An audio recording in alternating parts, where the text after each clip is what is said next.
Dear students, welcome back to our social science class. Myself, VANAJA. We are discussing our third chapter, Resistance and the First War of Independence. In this chapter, we learned the stories of Nagoda, companies' exploitation against farmers, tribals, and weavers, and the uprisings.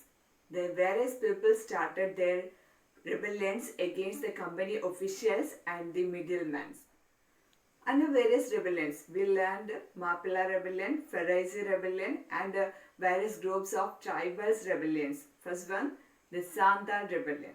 Already we learned Santhal rebellion under the leadership of Kanhu and Sidhu. The kings and chieftains, that means the leaders who lost their power, were another group that led the rebellions. The kings and chieftains who lost their power were another group that led rebellions.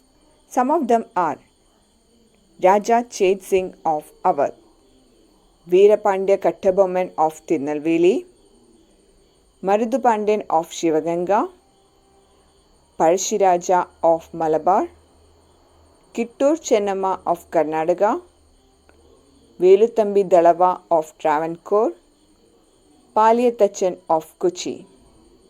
Next, we are going to learn the rebellions in Kerala.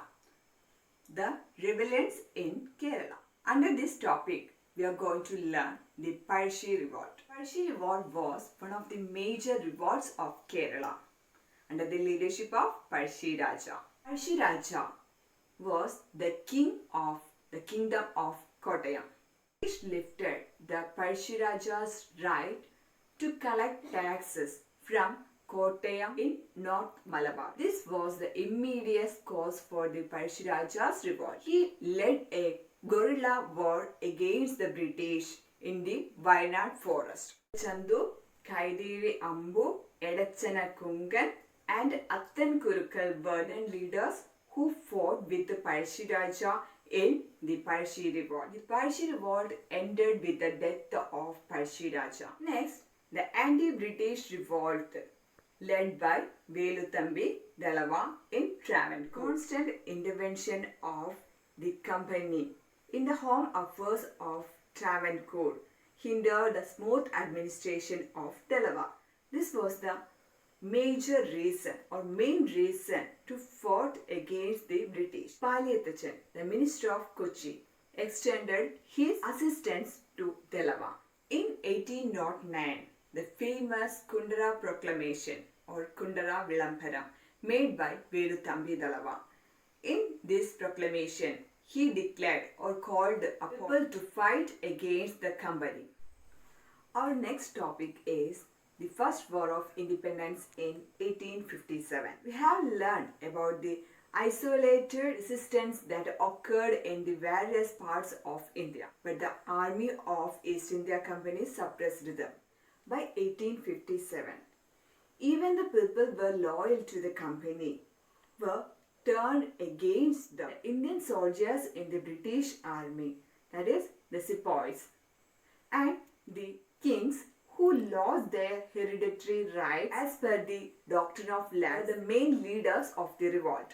Let's check what were the reasons the sepoys disappointed under the company rule. First one, meager wages. Second one, prolonged working hours. Third one, denying leave. Fourth one, slave-like treatment by the superiors. Fifth one, the poor quality of food. These were the 5 miserable conditions of sepoys. Who were known as sepoys? The Indian soldiers under the British army is called sepoys.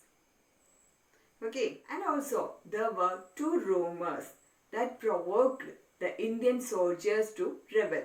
Mangal Pandey was the first Indian soldier to protest. In 1857, an organized revolt against the British officials started in Meerut. Then the soldiers reached Delhi and proclaimed the last Mughal ruler, Bahadur Shah II, as the Emperor of India. The rulers of princely state who were lost their power also joined the rebellion. The revolt further spread to Kanpur, Lucknow, Faizabad, Allahabad, Jhansi and Ara. The revolt was led by Nana Sahib and Tandiya Topi in Kanpur, Rani Lakshmi Bai in Jhansi, Begum Hazrat Mahal in Lucknow, Maulavi Ahmadullah in Faizabad, and Kanwar Singh in Ara. But the company suppressed the revolt and the Bahadur Shah II was expelled to Rangoon. Rebellion of 1857 was called the First War of Independence. Rebellion of 1857. Who called it as the First War of Independence? The answer is V.D. Savarkar. V.D. Savarkar popularized the term First War of Independence in his book. The Revolt of 1857 or the First War of Independence was one of the major revolt in the history of India. But it was a failure. What was the reason for the failure of the First War of Independence? Let's check it.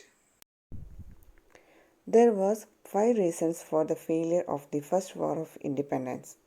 First one, though the revolt was widespread in North India, there was no coordination.